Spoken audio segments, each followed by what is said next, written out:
The John, Anik, and Kenny Florian Podcast. Gangsters, what's up, guys? Kenny Florian. Oh, my God! You want a podcast? Great. So you have some audio on your website that nobody goes to. Here are your hosts, John, Anik, and Kenny Florian. This show's really starting to come together. I mean, this is live to tape today. Cody Merrow at the controls in the great state of New Jersey. That's probably the only time in my life that I've said the great state of New Jersey. I love New Jersey people for sure.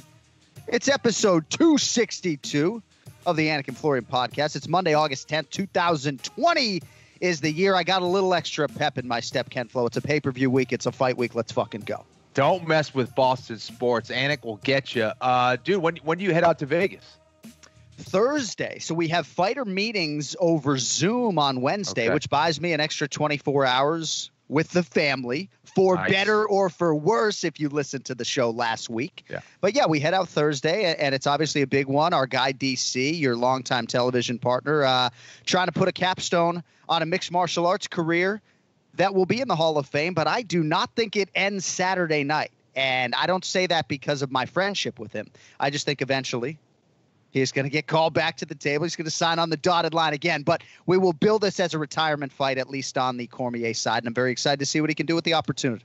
Are you referring now to a John Jones possible fight at heavyweight? Is that the fight that would bring him out? Is that what you're saying? Or Brock Lesnar, or Brock Lesnar, or a name that I'm not thinking of. I just feel like there'll be a lot of zeros on the paycheck, and it would inevitably be a name that would entice the ultimate competitor to such an extent that he couldn't say no. I do think at the end of the day, and you're going to hear a lot of this out of my mouth this weekend, he just likes to compete. And I think that pull is always going to be there, and eventually he'll take the bait. That's all.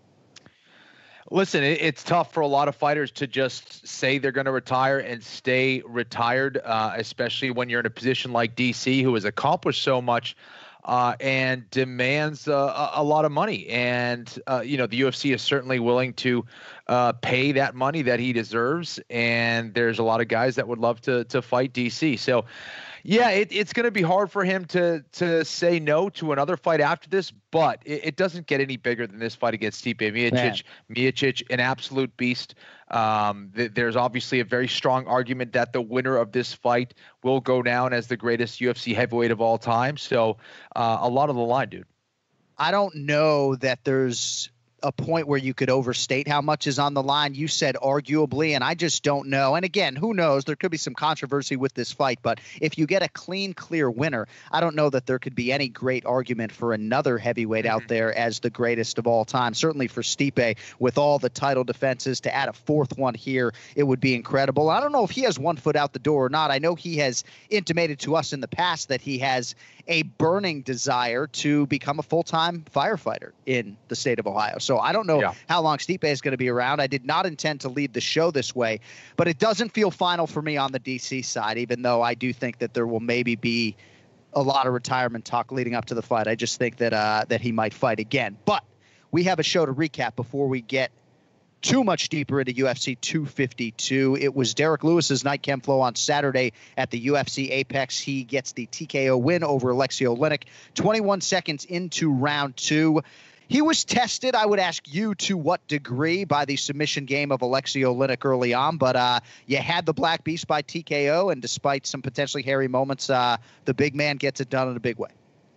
I appreciate that Derrick Lewis wants to show that he's a more well-rounded fighter. I appreciate that he's been working on his ground game. But don't go to the ground with Alexei Oleinik. That's the one way he was going to win, man. Right. Get out of there. Let him stand up. Knock him out. What are you doing? I turned into Jerry Seinfeld for a little bit there. But, in the end, it was Derrick Lewis getting it done. He's one of those guys, you look at him, you see the start of his fight, he kind of, talks slow a little bit. He's got his little shtick, he kind of jokes around. But boy, is he fast, and he is a sneaky good athlete, dude. He is as explosive as anyone out there. Not many people are going to make Francis Ngannou hesitant to throw down. Derrick Lewis was one of those guys. He possesses that kind of speed, that kind of power, and we saw that on display in that finish, in that TKO of Alexei Oleinik. Some decisions were made that, definitely made me a little bit worried for Derrick Lewis. But man, if he hits you, if he connects with one of those shots, you're done. And he's going to fall through until the referee rips him off. That is a dangerous and violent man. And because this is your podcast, we oftentimes find ourselves talking about the art of the ground strike and how not enough fighters really know how to put guys away, whether it's with elbows or just with pure accuracy and power, like you saw at a Derrick Lewis. I enjoyed this fight from a Derrick Lewis standpoint so much that I went back and watched his UFC debut against Jack May in 2014. And there were some other results. I think Guto, in a sense, was a guy that just scary stuff, the way he pounds these guys out on the ground. And now when you start to add wins, and sometimes I get ahead of myself, as you well know, but big picture, Kenny, 15 UFC wins for Derrick Lewis, who made his UFC debut in 2014. Like Junior Dos Santos has 15 UFC wins, but he was in the UFC in 2008. You know, I mean, this guy's 8 wins shy of Cerrone for the all-time wins lead in UFC history, Kenny. I mean, I just am impressed with 20 UFC fights in and 15 wins for Derrick Lewis, and got Alexei Oleinik to add to the resume this weekend. It's all the more impressive when you consider that here's a heavyweight. Not a lot of heavyweights stay as active as that. And number two, the fact that he has been dealing with a lot of injuries. You know, his back has really bothered him throughout his career. So, yeah, it's extremely impressive what Derrick Lewis has done. Awesome power, getting a win over Oleinik, who has been very dangerous and has spoiled a lot of parties out there. And to get back to your other comment about how close Oleinik was to submitting Derrick Lewis, I didn't think it was that close. There was maybe a couple seconds here and there on that head and arm, Kesagatami that he had there. That seemed to be a little bit close at time, but no, I think Oleinik was a little bit further away than he had hoped. Really was trying to crank on that head of Derrick Lewis, trying to get that chin to the chest and try to impede his breathing. I'm sure he did a little bit of that, but I don't think Derrick Lewis was really that close to submitting. Well, he's a prize fighter, and he is a richer one today than he was a few days ago. We congratulate Derrick Lewis, and you're right to bring up the injuries in terms of the career narrative. Though there was that fight against Fabricio Verdum where he fell out day up because of a back injury. So there have been surgeries, there have been injuries, but his balls have been hot as well. His testicles have overheated. If he's got Manscaped, shouldn't be an issue anymore.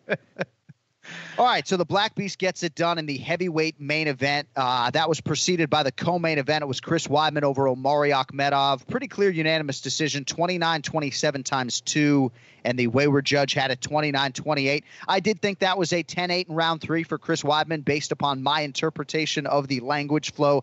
Nonetheless, hugely needed W for Chris Weidman, and I think here on a Monday, that's really all that matters on his side.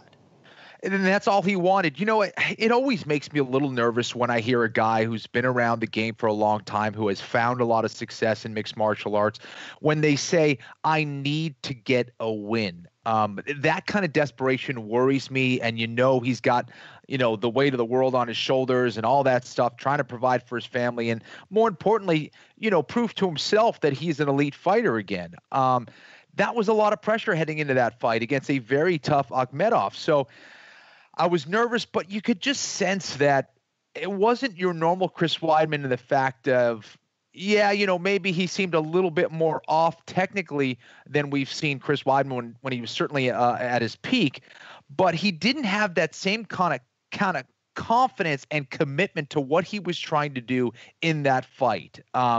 He just didn't have that championship type aura or feeling, and that has been gone for a little bit, of course, but you at least want to see a fighter who's moving confidently, and I didn't quite see that, which had me a little bit nervous, and I think that had a lot to do with the pressure he probably felt heading into that fight. Amazing job by Ray Longo. I can't wait to talk to him about what he said in between rounds heading into that third, because after that second round, I'll be honest with you, I wasn't sure if Chris Weidman was going to be able to go out there and deliver a strong third round. Right. And he absolutely did that, man. He really dug deep and brought it together and went back to what he does best, and that's what won him the fight. Yeah, looked good physically. The cardio wasn't necessarily as strong as it's been in the past. Certainly he was able to dominate late in the fight, but complete cardio abandonment if I'm not mistaken, on the other side for Omari Akhmedov. I mean, oftentimes we find ourselves so focused on Weidman and Longo's guys in these fights, but Akhmedov came in, Ken Flo, unbeaten for a long time. I thought his performance in defeat left a little bit to be desired as well. He's a tough, dangerous guy, but I do think that the experience of Chris Weidman really took over in that third round.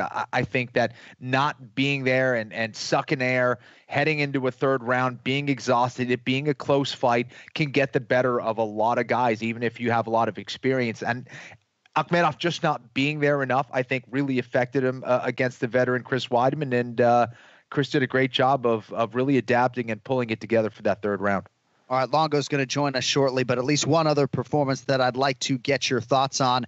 Beneil Dariush just continues to add to the highlight reel. He's a winner by spinning back fist over Scott Holtzman, but of course he does not get the bonus because he missed weight, came in at 158 pounds. And this is a lightweight contender. This is a well-rounded fighter and a threat, I think, to most guys in this division. But this isn't something that I sort of matchmake moving forward as a lightweight win when you miss by 2 full pounds. And I know he owned it as best you could possibly own it. But to me, I think there's an asterisk when a guy like Paul Felder can't, you can't progress a guy forward when they miss weight. I love Benny Dariush, but I don't know. For me, this is a huge result, but there's a little bit of an asterisk next to it. You make a great point. At the end of the day, one of those fighters didn't make the weight that they were supposed to. So that's a huge advantage. That is a huge advantage. And I know Dariush is embarrassed by it, and he definitely did own up to it. But I agree. I mean, that's one of those wins that I think will have an asterisk or should have an asterisk there because of that inability to make weight. It's unfortunate. It's something that does happen. But as a professional fighter, man, you got to do better than that. Now, let's get back to Dariush and what he actually did during the fight. I thought, again, this was a guy with a whole lot of firepower in Dariush. You look at the two of them and you look at Holtzman, and the guy is just, he looks like an absolute athlete. Hulk. And Dariush just is one of those guys that maybe does not really quiet, soft-spoken, humble, doesn't have that same kind of look, but he can knock you out and he can submit you on the ground. And I think moving forward for a guy like Scott Holtzman, who does a lot of things good, does a lot of things well, but doesn't do a lot of things great on the whole. And I think that's what's going to hold him back moving forward. For Dariush, he's always going to be a threat because he does have that kind of high-powered offense. He's exciting to watch.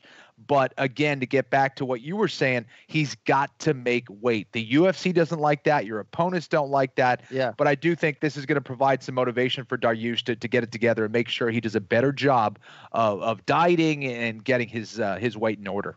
Yeah, such a good fighter, right? The subtle body manipulations that guys like me don't necessarily realize. You see a guy like Dariush controlling Scott Holtzman in these clinch situations with these subtle movements, and you think, man, how is this former professional hockey player who looks like he's 205 pounds being held by this guy who looks like he's got 17% body fat like me? Right. But Dariush gets it done in a big way. He does not get the bonus. And I guess I inject Felder's name into the conversation because he is a lightweight with a number 6 or 7 next to his name. He has a hard time making 156 pounds. He's interviewing Dariush after the fact, and he's sort of putting the guy over, saying the world's Dariush's oyster, when it's like, dude, he didn't even make the contracted weight, So for me, I'm just watching this thinking, hey, it is what it is. Absolutely love Dariush, but and thankfully he owned it as best he could. That's between you and Felder. I mean, you guys have a little bone to pick, and that's fine. I'm not trying to, make your relationship controversial here, but I don't know. Maybe Kenny can push into that number 1 spot.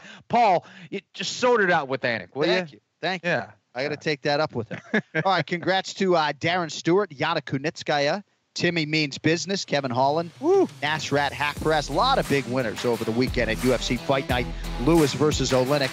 But it's UFC 252 week, and we don't want to waste any more time on that, especially because we got Longo waiting in about 60 seconds. First, though, want to let you know that support for the Anik and Florian podcast comes from the official electric razor of UFC, Manscaped. You ever had an awkward moment where you had to grapple with someone who had like a full bush coming out of their singlet? No? Well, that could be because the Manscaped craze has caught on. Manscaped has everything you need to keep your package nice and tidy, and truly is the best company in men's below-the-belt grooming. Their top-notch ball trimmer, the Lawnmower 3.0, you've heard me talk about it. It'll keep you clean and without any of those nicks and cuts. Manscaped has also partnered with a lot of top-tier MMA athletes. Middleweight champion Israel Adesanya, the future Hall of Famer Max Holloway, Francis Ngannou, and many others who understand that hygiene matters and also know what it takes to be the best, and so does this revolutionary men's grooming company, Manscaped.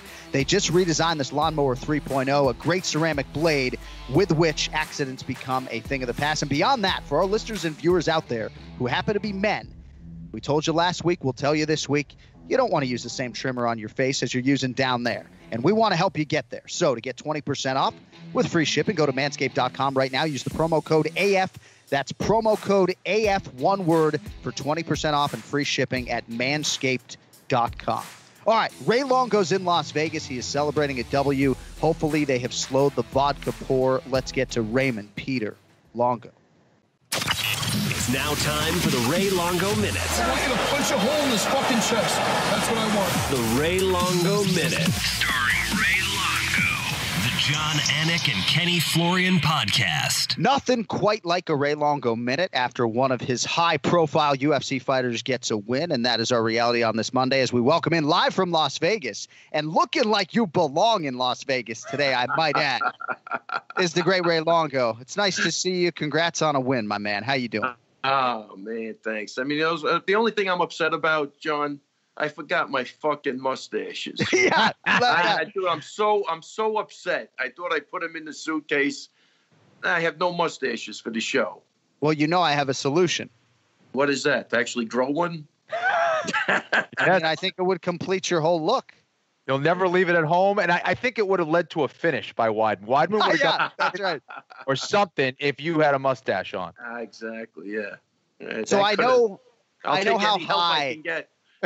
I know how high your expectations are for Chris, but you guys prioritize the win sort of by any means necessary. I know we talked a little bit off the air, but how do you feel overall? A win's a win as far as I'm concerned. Your thoughts? Yeah, well, look, I'm really happy for him. He got the win. It wasn't the way I expected it to go, and he really had to dig down deep after the second round, which is a good takeaway.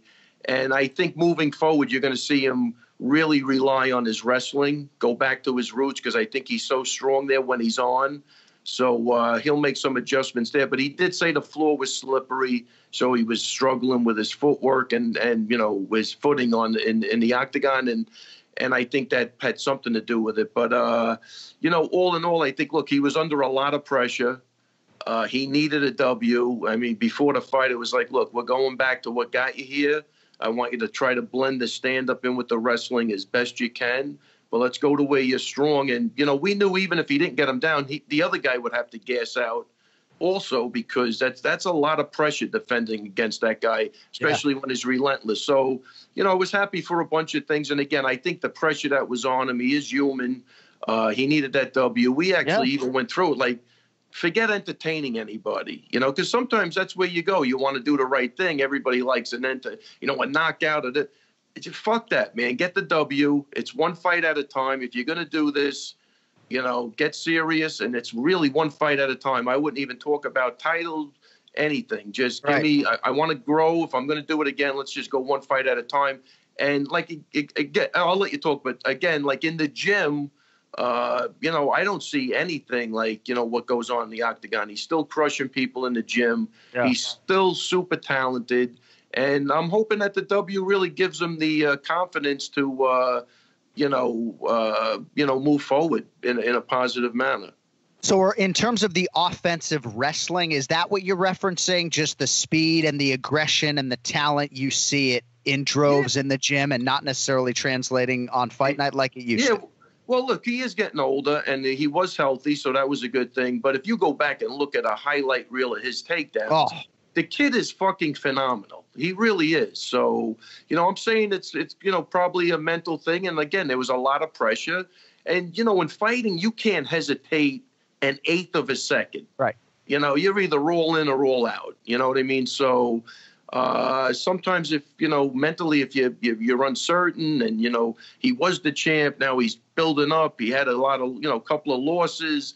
That's a lot, man, to deal with. So I really applaud him on that because it's a tough position to be in. And, again, a win's a win. He dug down deep in that third round, was definitely even going into that. And not only did he win the round, I think deservingly so, he got a 10-8 round. So, I'm happy for him. I could see, he knows he was a little off. So I like his honesty in that and what he did in the interviews. And we'll take it from there. But I'm happy to see him get a W because I think mentally there was nothing better that could have happened to him. There's no denying the avalanche of pressure that was on Chris Weidman going in. Some time in South Carolina, the pending move, everything else. And you're right, it was a 10-8 in round 3. And so if you can't get the finish, at least that is the lasting image that you leave with fans. Before we have Ken Flo chime in here, I just wanted to ask you what it was like traveling to Las Vegas, being masked up on the plane, working a corner for the first time in this climate, and everything that sort of encompassed your first fight week. You look pretty happy there, although I couldn't see your great smile behind that mask. Sure. No, flight was great. I flew first class, so I had the bed, the whole that thing. Hair don't belong in coach. I mean, that's for goddamn and I'll tell you sure. that, I'm going to say, John, there was maybe 20 people on a pretty big plane. So the plane was empty, which is crazy. So I felt good. I felt bad for Delta, but I felt good about everything else, Right. And I hats off to the UFC, man. Not that I'm a big fan of being quarantined, but they did a great job. I mean, they really, they have that, where everybody stays, with the security and you get tested, you have to quarantine for 24 hours, then you're out for a little bit, then you have to go back in, get tested again after the weigh-in. And I think they, look, I'm not a doctor. I don't know if the tests, how reliable anything is. But I'll tell you what, man, they're making the effort. And again, I'd rather be Roman free, you know what I mean? But from a safety standpoint, I think they're doing the right thing. It was no nonsense. You know what I mean? They definitely were very strict, even in the dressing rooms. And what I liked about it, I told Chris, I like this actually better because, man, there's no family, there's no friends, there's no distractions. Yeah, it was just, me, Aljo, and Petrovich. Very dedicated. There was no outside distractions at all. You change at the hotel. You get driven to the arena. You fight, and you get the hell out of there. Yeah. They have your bags waiting for you at the door. You don't even go back to the dressing room. So as much as I love hanging out in the green room and, seeing all the guys and the coaches and stuff, that stinks. But, for a pure fight standpoint, I thought it was very focused and dedicated. And for me as a coach, I didn't know if there was a crowd or not. I'll be honest with you. That's God's honest truth. And once that door closes, it's normal. And I did coach on the show, so I guess it was similar. But for this fight, I really didn't know who was there, and I didn't give a shit. I love it. Hey, Ray, after that second round, Chris seemed exhausted mentally, physically, spiritually. What did you say to him in between that second and third round to get him to turn things around again? Well, I mean, look, I think you see it online. It was more of a motivational speech, but I was kind of pissed, man, and I just really wanted to motivate him. I had to become more of a cheerleader, and it was really just, really what I think was just suck it up, man. You got 5 minutes, and let's man up and do what I know you can do. Instead, I don't know. He had a good, a decent first round. I was confused why he was even tied, but of course it was a wrestling-based game plan, and that's going to exhaust you, but that's what he does his whole life. So I'd like to see that corrected moving forward to where he could grind out that wrestling. And then I think he'd still be a problem because he is that good with the wrestling. And, you look at, I was telling him, look, if you take a guy down and he gets back up, there's no frustration, no anxiety. Just do it again. Be like a Merab. Right. Merab don't give a fuck if you get up. Sometimes he picks you up so he could fucking throw you down. Yeah, right. He really doesn't give a shit. And that's the mindset you need. You need that mindset. Be relentless with what you do good. Honestly, for me, I know it didn't look it, but I know the Weidman would have pieced him up standing up too. But I said, listen, it's a W. Go back to where you're strong. And again, anybody that's going to defend you off, they're going to be so exhausted from that and and it should open up your striking anyway if you chose to do that. But this time we were really pretty focused on just stay with what you're good at, which is the grappling, and that's what we did, man. And I'm happy for him because, again, I think there's a lot of psychological stuff that, is people don't get the pressure of, being a champion and going on a winning, a losing streak. Dude, this is tough, man. I mean, it's not for everybody, Kenny. You know what I mean? Like, this is really, really tough stuff. So, for all the armchair coaches that sit out there and, pontificate on, I think he could have did this and he did. I mean, it's fucking awful. It's fucking horrible. This is high stakes, man. Amari, the guy, I'm not saying he's technical, but he's fucking strong. He's tough as a motherfucker. And Weidman, dude, they couldn't get out of the guy's mount. You know what I mean? So Weidman did a great job in the third. And we're going to just take it from there and hopefully, keep building on it. It's so interesting, Kenny, to hear Ray talk about some of the intricacies that go into the fighter transport. Like, Flo, imagine getting your hands wrapped however many hours before the fight, right? Weidman shows up at the Apex, hands are already wrapped, correct, Ray? No, he did get them wrapped when we got to the, but we had a change here. So all our gear was on. So he just goes there, gets wrapped, warms up, and basically fights. Incredible. I think maybe it was Fight Island when Kamaru Usman was showing up and Volkanovski was showing up, and we're showing these arrival shots on broadcast and the hands are already wrapped. I know I saw it with Davis and Figueiredo. All right, well, I'm happy for you. It's interesting, too, you mentioned the floor being slippery because they do spray some sort of sanitizing agent after each fight. And I don't know if that is the root of the problem, but we have heard a lot of fighters talk about a slippery floor. All right, seems like we lost Ken Flo. Cody's going to try to get him back, but Merab Dvalishvili is fighting on pay-per-view this weekend against John Dodson. He's a minus 180 betting favorite. Before I get your thoughts on DC and Stipe, your thoughts on Merab in what looks to be a pretty fascinating matchup. I don't think there's much of a secret as to what Merab might be trying to do, but what do you think about this matchup with Johnny Dodson? Look, and Dodson's tricky for anybody, man. I mean, he did knock Peter Yan down. There's a way to fight Dodson. I think we have a great game plan. His sparring partners were phenomenal for this camp. Good. His cardio, as usual, is in place. And, as long as he doesn't overextend himself and make a mistake, he should have a good night. But Dodson, man, you got to respect the guy. And he is tricky. And if you overcommit with Dodson, you could pay for it. So I think it's a tricky fight. I think it's definitely the most trickiest fight for that Merab's had. So I'm excited to see how he does with that. And I give credit to John Dodson for accepting this matchup, right? He's the higher-ranked fighter. And, again, I don't think it's a long line of people who are texting Sean Shelby asking to fight Merab Dvalishvili, who could be 6-0 in the UFC. I know that's yesterday's news, Ray, but it really is incredible. He is the best 4-loss fighter on this UFC roster when you look at his overall body of work. So without all controversial losses. All right. Before we let you go, we happen to have a heavyweight championship trilogy fight happening on Saturday night. You may have heard Daniel Cormier, slightest of favorites right now against Stipe, who I know you know a little bit. What do you think, man? What do you think is at stake? What do you think is going to happen? This feels like the biggest heavyweight fight that I have called by a pretty significant margin. And DC is the favorite? Very slightly. It's essentially a pick 'em, but at least where I place my bets right now, DC minus 115, Stipe minus 105. Yeah, I mean, first off, I love both guys. That has to be, said first because, I really love both guys. But obviously, I'm closer to Stipe because he's at the gym. So, hey, look, they're 1-1. I think they both know how to beat the other guy. So, again, it's going to come down to, DC's getting a little older. Stipe's a blue-collar guy, man. So, he's not drifting all over the place. He doesn't have to make weight. Looks like he's in great shape. Right. He doesn't balloon up to 300, then come down.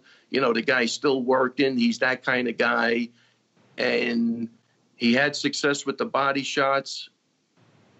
If DC's not in shape, I don't know where his weight went to. But if he doesn't come in tip-top shape, I think Stipe's winning that fight. I think he's winning either way. I think again, DC's talking about legacy. Stipe, I think, wants to put an exclamation point on this too, and I think Stipe really almost has more to prove. He's got a chip on his shoulder with everything. Right. So I think he's going to be a hard guy to get rid of in this fight, and I'm going to pick Stipe. You're making me more excited than I already was for that fight. And I didn't think that was necessarily possible. But I do think that on the Cormier side, a lot of it does have to do with cardiovascular strength and conditioning and how he'll handle those championship rounds if they get there, because I do believe skill for skill that Cormier is the better fighter. All right. Yeah. We're going to let you get back to your Las Vegas afternoon. It's 3:38 Pacific time. I mean, what do you got going on? You said Aljo's been like pouring vodka down your throat. What are you doing the rest of the day? First off, I'm staring at the fucking smoke detector. So keep me on the show. Don't let me go. Oh, we got all night. Hole, John. We got all fucking night. But what have you been doing out there? You ever see Stir Crazy with Gene Wilder, where they throw him in the hole and then they open up the door? Kenny, like 3 days later, goes, please, no, one more day. That's what I'm going to do. Please. They tried to let me out of quarantine. I was like, I don't want to go out. Keep me in here. You become institutionalized. Yeah. Yeah, become institutionalized. But Aljo and Petrovich, they smashed that bottle of vodka. That didn't last maybe an hour. I went to pour a drink, and there was like half a shot left. Reminds me, when I did this show with Drago and Matt years ago, I was rooming with Drago, and we bought a bottle of vodka, and he started he had the Foreman grill. We were going to eat healthy, and he opens up the bottle of vodka. About 20 minutes goes by. I see he's smashing the Foreman grill, and like he broke the grill. And I go, let me get this bottle away from him. I go over, John, the bottle was empty. He went through that bottle in like 20 minutes. Yeah. The guy, I couldn't even believe it. I go, let me just get it away so he doesn't get gone. Unbelievable. I couldn't have been more than 20 minutes with that bottle. How about that? I could put a fifth back pretty quickly in my day at Gettysburg College there in Gettysburg, Pennsylvania. But, hey, man, I'm excited to see you. So I get in on Thursday morning. I'll handle my quarantine or whatever else. But at some point, maybe we'll do a little fist bump, maybe a little man hug. We'll see how it plays out. I'm excited for that interaction regardless. I tell you, this Cody's got some smile on him, John. No, he really does. Our viewers cannot see Cody Merrow right now, but we can see him in all his glory. Cody, can our viewers see your face right now? They can't.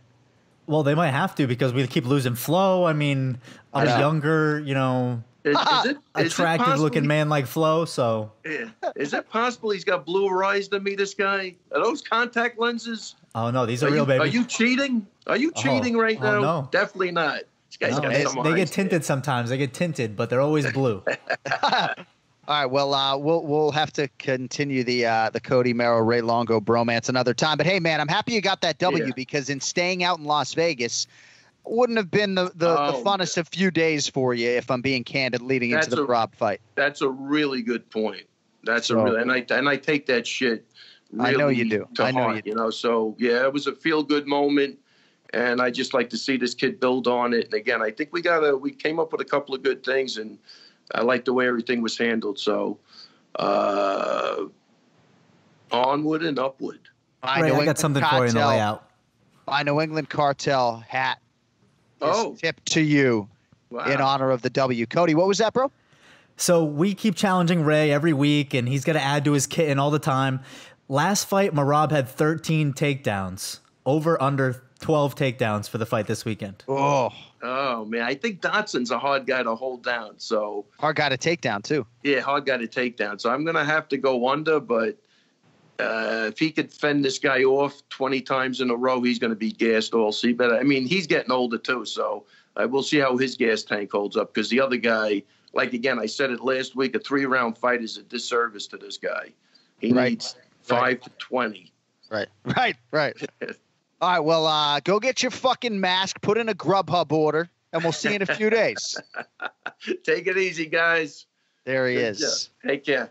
The Ray Longo Minute every week here on the Anik and Florian podcast, and we'll go from From Raylon to Raycon. Can I even do that, Cody? Well, whether you're working on your fitness or working from home, seems these days everyone needs a great pair of wireless earbuds. But before you go dropping hundreds of dollars on a pair, you got to check out the wireless earbuds from Raycon. You already know Raycon earbuds start at about half the price of any other premium wireless earbuds on the market. And having now tried them, I can tell you they sound just as good as the other top audio brands that you know. So Ken Flo and I got a pair of the newest model, the Everyday E25 earbuds.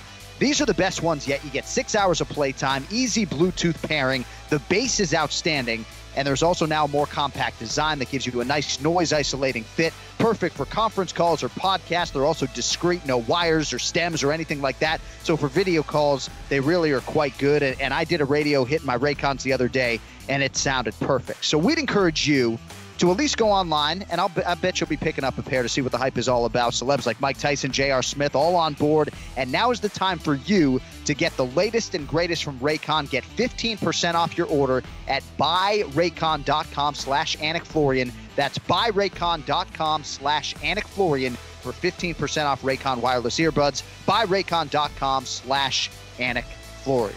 All right, UFC 252 beckons in like 5 days. Let's get to the picks. It's the main event challenge. Anik. The time is most definitely now. Florian. I finished fights! I'm going to do everything possible to win. The main event challenge. The John Anik and Kenny Florian podcast. All right, it was 93-90 for Team Florian heading into UFC Fight Night Lewis versus Oleinik. And it is now 4 straight winning weeks for Team Florian. Ken Flo takes the week 6-4. The difference, his prediction on Derrick Lewis by TKO. So it's now 99-94 Team Florian in command as we come up on a big one, UFC 252. Miocic versus Cormier III as we welcome on the Duck, Ian Parker. Ian, it's nice to see you today, my friend. The beard is looking good. You know, I debated on trimming it before the show. I feel like it's getting a little too COVID-like, but I appreciate your love for it. So maybe I'll keep it another week. We'll see. Well, sometimes when you look in the mirror, it looks different than it does on camera. We got the duck sound effect for you today, thanks to Cody.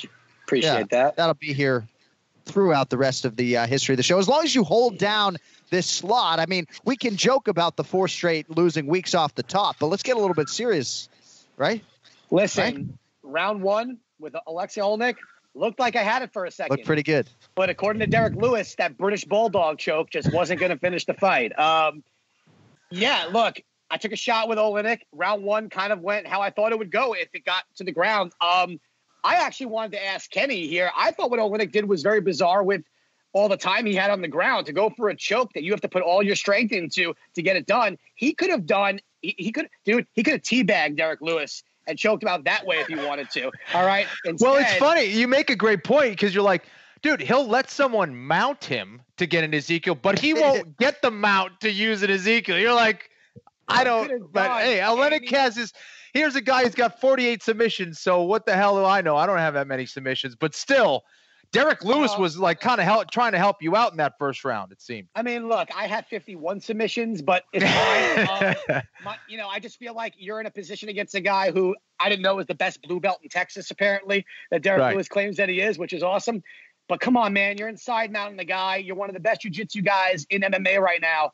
And he went for the Bulldog choke, not once, not twice, but 3 different times. And you knew if he didn't get in the first round, that energy level was going to drop. So I still don't regret that pick. He almost had it. It is what it is. It is what it is. And as the captain of Team Anik, we are calling on you for a big week here. It is a pay-per-view event for the MMA leader. 5 picks coming up, the first of which will be the featured prelim on ESPN in the lightweight division.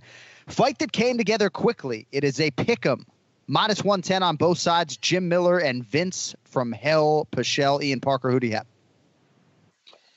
Well, after Jim Miller's performance last time, I like him here. I do think that Vince presents a little bit of a problem with his power and his striking, but I don't think it's anything that Jim Miller hasn't seen before. I think the UFC finally gave Jim Miller a guy that I'm not sitting here going like, man, they're really going to do Jim Miller dirty like that. Jim's going to be smart here. He's not going to brawl. I think he's got the better technical boxing. Right?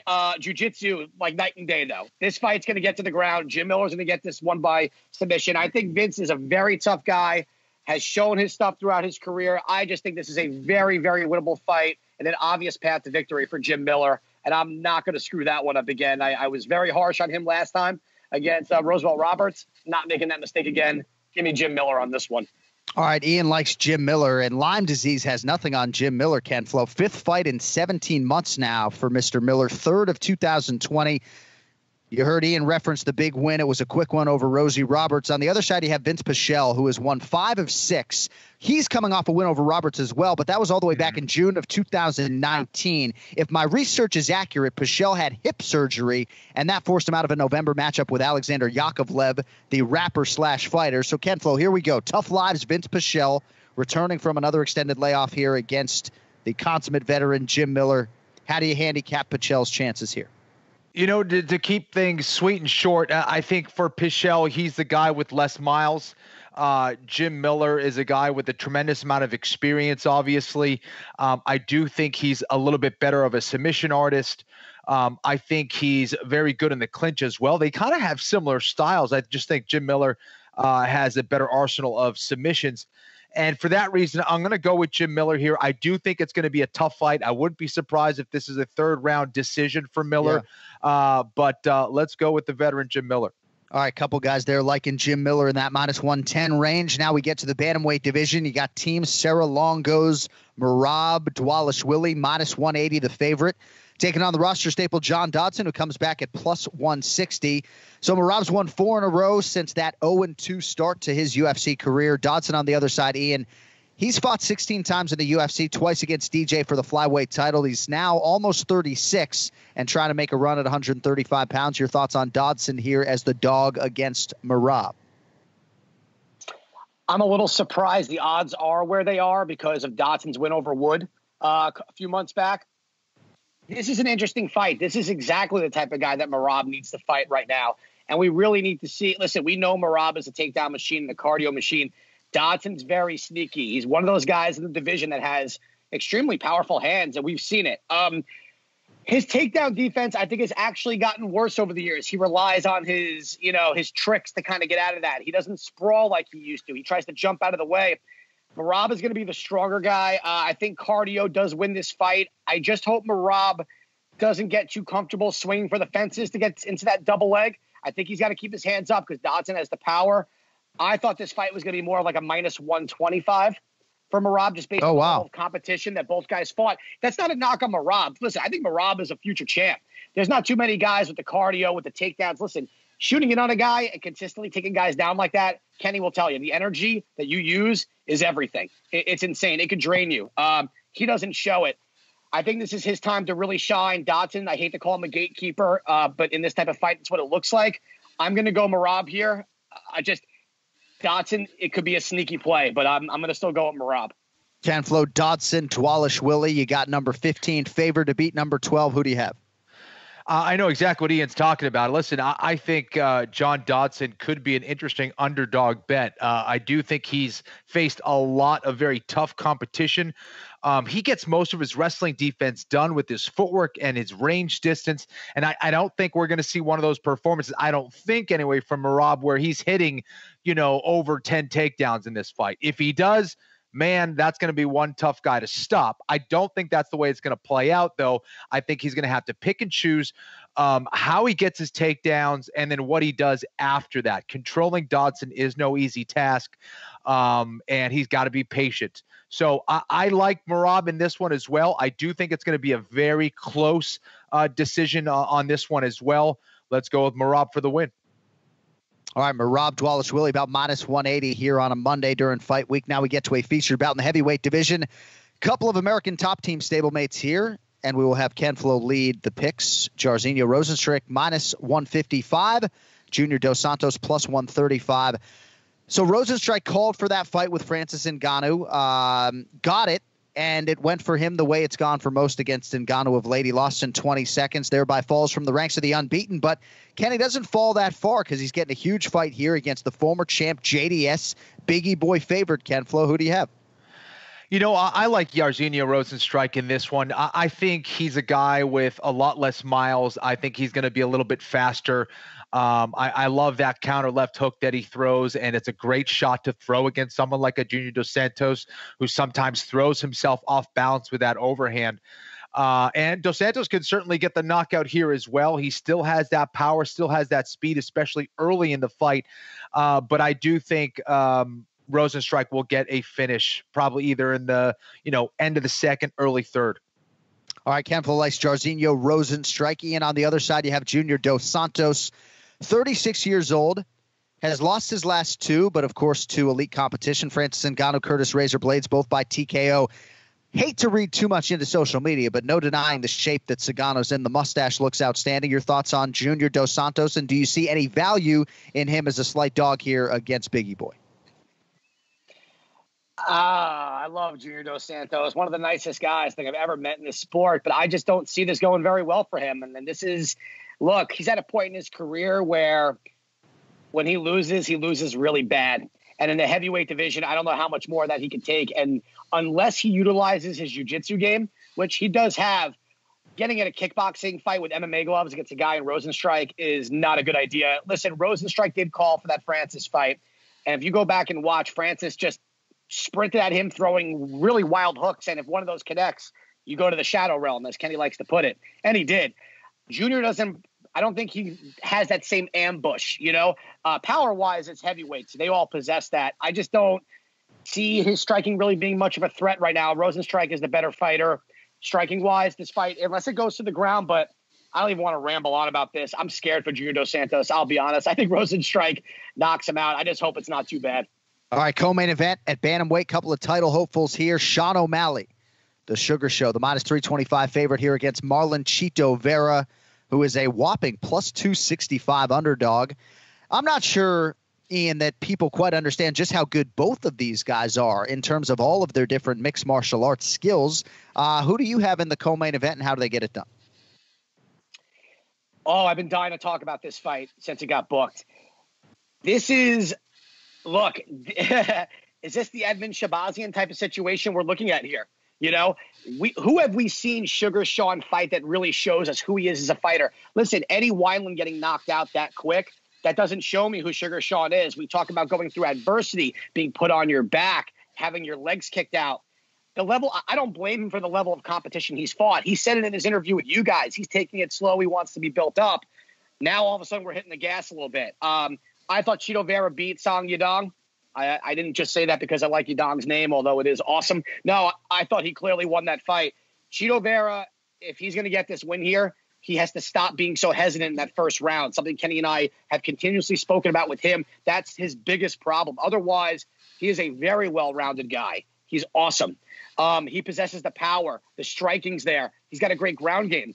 The question is Sugar Sean going to land that one punch on Chito? I don't think that happens right now. So I got to make up some room here. I got to get some points. And I think this is the fight where I'm going to take a shot. I don't think Chito Vera should be plus 260 in this fight based on everything. That's not taking away anything from Sean or giving maybe Chito too much credit where he's at in his career. But between who these guys have fought in their young careers, Chito has fought way better competition. Sean's done what he's needed to get here, no doubt. But this is where we really see what he's made of. I think Chito's going to put the pressure, and for that reason, I'm going to go with for now. I'm going to go with the underdog here and take Marlon Vera. Do you have a method? Oh, I'm sorry. I'm going to go decision. I don't think either one of these guys finish each other. Decision for Chito Vera. Kenny, I think we're all in agreement that the price seems pretty wide here, wider than we expected to. I don't think Las Vegas has given Chito Vera a whole lot of credit, but again, of course, you need bettors to move that number. Chito's won 5 of 6, could easily be 6 in a row. He eats clean, he stays ready, but so does O'Malley. O'Malley's 12-0, and I think he's a guy who's really looking to make up for lost time, right? Third start here for O'Malley in 2020. Fascinating fight. I'm glad they're getting the co-main event shine, but the masses want to know, Ken Flo, Chito or O'Malley? Who do you like? Chito's a beast, man. I think he's a guy who's extremely well-rounded, perhaps more well-rounded than Sean O'Malley. I do think he's more of a threat on the ground than Sean O'Malley. We haven't seen too much of O'Malley's clinch game. I think Chito is going to be a handful there. He's one of the few guys. He's not quite as tall as O'Malley, but he's not short for that division. He's pretty tall for that division as well, which I think is an interesting wrinkle to that fight. I think if Chito's able to get to the clinch, try to take away that reach advantage of O'Malley, trying to work those knees and short elbows and try to take the fight to the ground and really make it a grind, which he is capable of doing. I absolutely believe that Chito Vera can win that fight. I think that for O'Malley, we will find out what he's all about, whether he gets this win or not. He's got to beat a Chito Vera if he does want to be a champion in this division. That is not going to be easy, but I do think he'll be able to squeeze out a decision win. Oh, I can't wait to see it. That's your co-main event, Sean O'Malley and Marlon Chito Vera, and the boys are split on that one. We'll see if Joe Osborne has anything on that fight coming up here in about 5 minutes. All right, main event for the UFC heavyweight title. Daniel Cormier -115, Stipe Miocic -105. For our purposes, that means Stipe is the slight underdog, thus 2 points in our scoring system if he wins. So the first meeting, July of 2018, goes to D.C. The second meeting, August of last year, Cormier dominates the first 3+ rounds, then succumbs. Stipe weathers the storm, gets the 4th round finish. Trilogy gets decided here on Saturday night. It's live on pay-per-view. Ian, you and I have talked extensively about this fight off the air, so I know which way you're going, but you're on the air now. Cormier or Miocic for the record? I also know where Kenny's going, so that's a lot of fun. You know what? I think it's I'm kind of thrown off by the odds a little bit because, to your point, DC dominated the first 3 rounds of that fight, and then a couple of the body shots and one punch changed everything. You know, I don't know if anyone saw, he did an interview over the last few days where he was called out for not wrestling as much against a guy like Stipe. You know, I think for Daniel Cormier here, I don't honestly believe that this is his last fight at all. I think if he does win, I think him and John Jones do it at heavyweight because the money is going to be way too rich for it. And someone like Cormier, that's his legacy, man. Like, win or lose, he's still who he is. Look, Stipe shows grit. We know who Stipe is. He could take the damage. He comes back against Overeem. It happened. He got dropped. He came back and won that fight. The problem, though, with me is that Stipe's chin has taken a lot of shots. And I think for Daniel in this fight, in that last fight, it was the body shots. You know, otherwise, I thought he fought perfectly, you know, up until that was the 4th round, right? So it's hard for me to really see this difference all of a sudden. Like, what is Stipe going to be able to do different than the last time that's going to just change this fight altogether? Cormier's been fighting a certain way forever, and he hasn't even really had to use his wrestling. That's the scary part. Imagine he goes in there and starts scrambling, shooting outside singles, hitting him with a high crotch, the double. Stipe is going to be like, holy shit, this guy's not trying to knock my block off. He's trying to grind me out a little bit, and that will also drain him. For that reason, I do believe Daniel Cormier is going to tap into that wrestling role. I think he has to here. I don't think he wants to get knocked out. I think he wants to get this win and play it a little bit safer, and if the knockout comes, it comes. Give me Daniel Cormier by 3rd round TKO. All right, DC by 3rd round TKO, and what a moment it would be if it materializes for Daniel Cormier. Kenny, feels like there's a lot on the line here, right? Unbelievable. Our poll results, we did ask our Anik and Florian podcast listeners to make a prediction. 58.1% of about 3,000 or 4,000 had DC, 41.9% for Stipe Miocic. So, Ken Flo, you know, for me, I think a lot of it will come down to cardio. The 4th round, as I've said repeatedly, has been a little bit of a kryptonite for Daniel Cormier. What do you think about this 3rd and potentially final meeting between 2 of the best heavyweights of all time?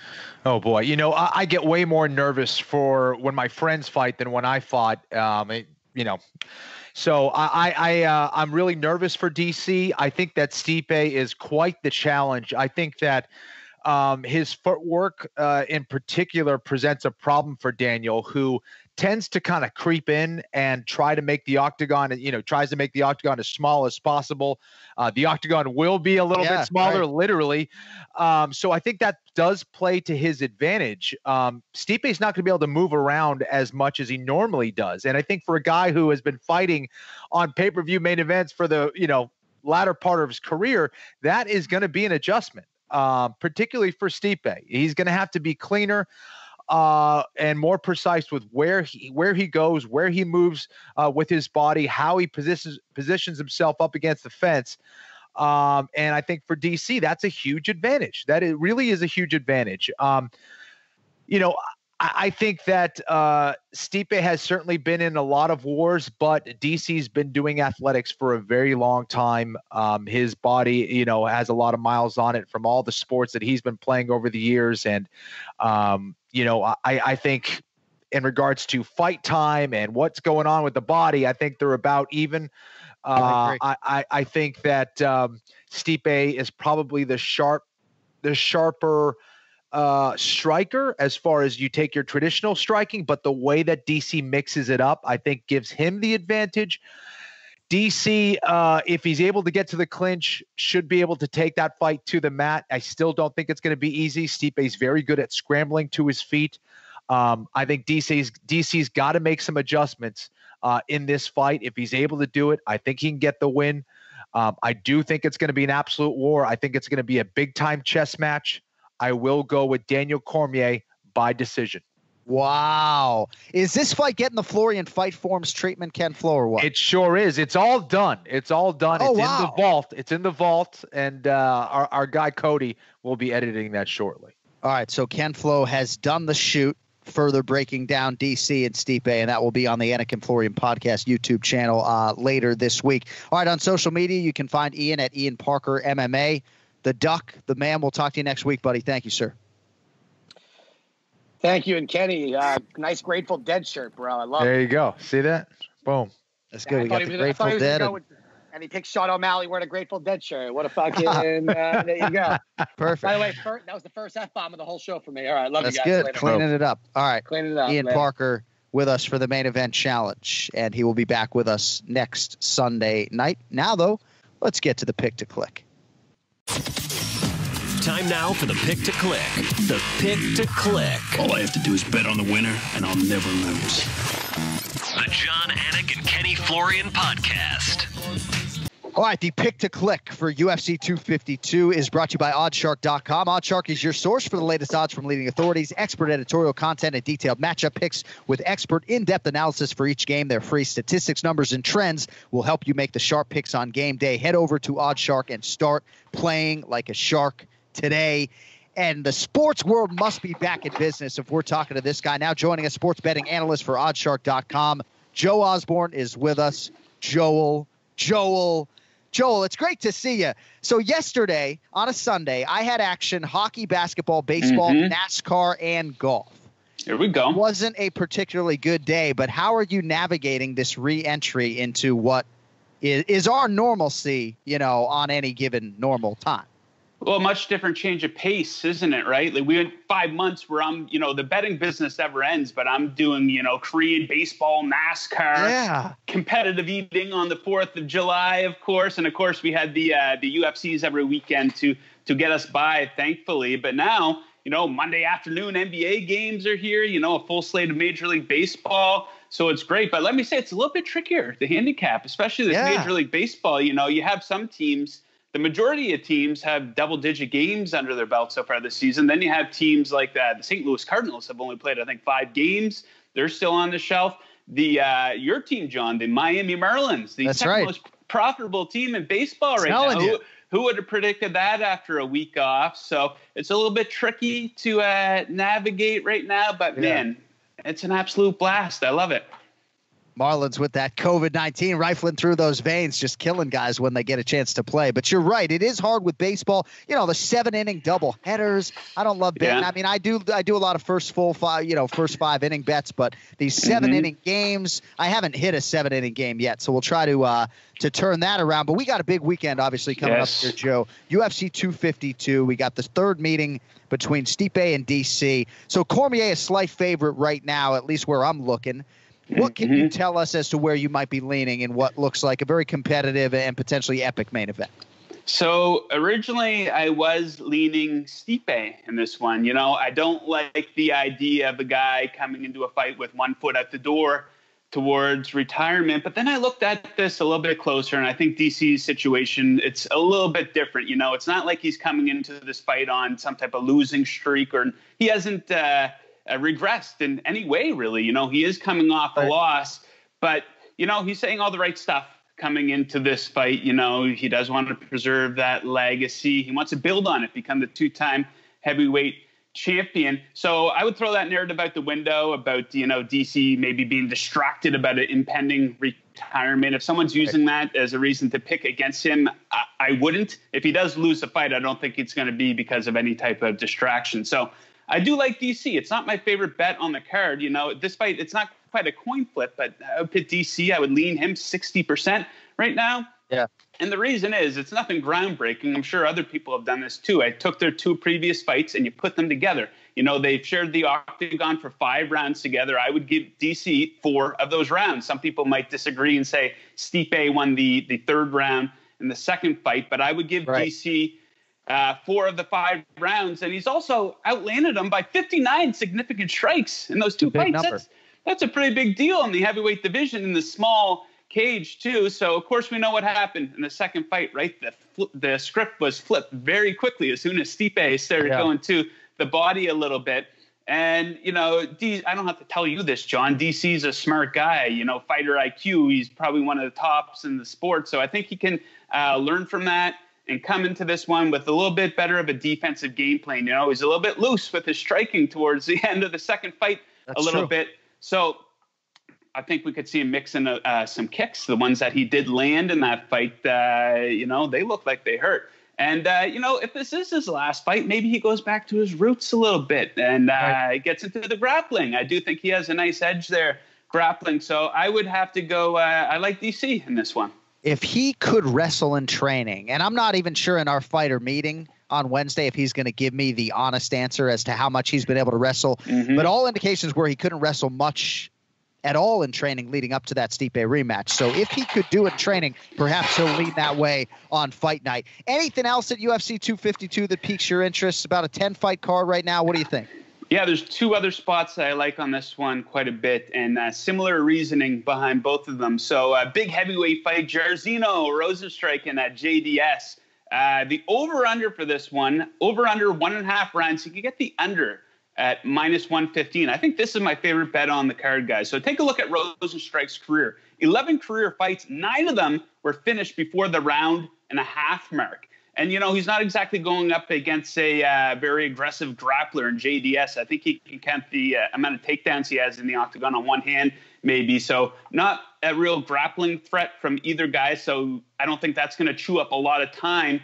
And, you know, no big secret here. It's a heavyweight division. Each of these guys has some serious power. It is the small cage. JDS on the wrong end of multiple KOs in recent years. Rozenstruik, I don't think he has really good striking defense. So I think the blueprint is there in that one for an early finish from either guy. And JDS as the underdog, that's not a bad bet there in my opinion. So I do like the under 1.5 rounds in that one quite a bit. Then one of the preliminary fights, Herbert Burns versus Daniel Pineda. The over-under there set at 1.5 as well.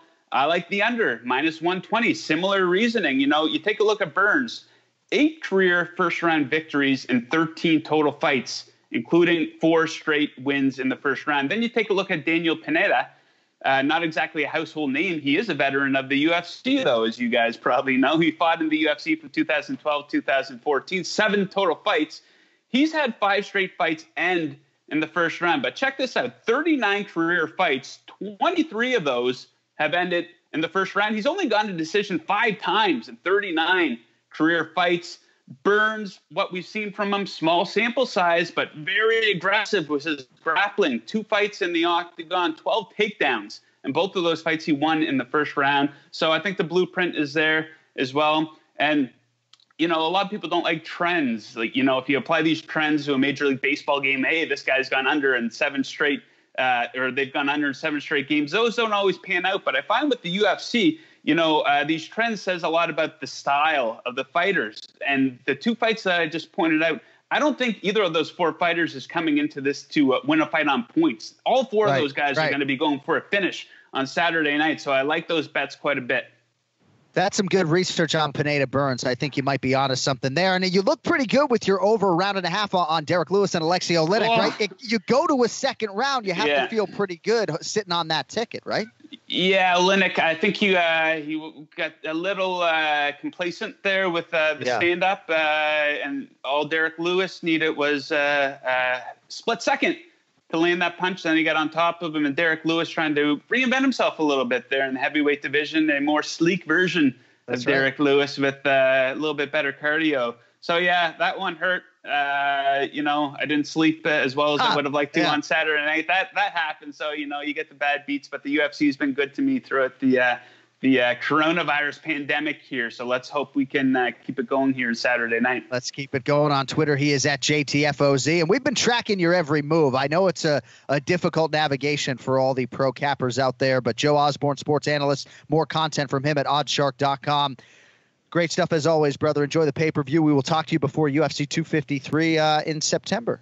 Absolutely. Thank you, guys. Good luck to you, and good luck to all the listeners out there. Thank you so much. There he is, Joel Osborne. Don't call him Joey. Don't call him fucking Joseph. But Joe Osborne helping us out here on the Anik and Florian podcast today. All right, couple programming notes on the way out of here. Florian Fight Forms Episode 2 later in the week, so you can look for that, AnikFlorianPodcast.com, and also on the YouTube channel. Also, our UFC 252 recap show is going to be taped next Sunday, August 16th. So Ken Flo is flying to D.C. Is that to work with Ryan Hall? Is that why you're going? Correct. Right. So Ken Flo is heading east. So we're going to get our 252 recap in the can on Sunday. We'll see how quickly Cody Merrow, the Wizard, can spin that thing around. But a quick turn nonetheless for our show. And just wanted to say in closing, we appreciate everybody out there who's listening, who's subscribing or watching on YouTube. We're trying to keep this thing going. You can also support the show. MerakiBJJ.com, AnikFlorianPodcast.com has merchandise. There's a promo code up there as well. And we appreciate every last one of you out there. But we got to get on out of here. Thanks to Ray Longo, Ian Parker, Joel Osborne. This has been a Cody Merrow production. With that, for Ken Flo, I'm John Anik. Everybody enjoy UFC 252. Get the masks on, or otherwise. Just don't text while you're driving, and we'll talk to you in like 5 days or so. Till then, be well, be healthy. Yo, later.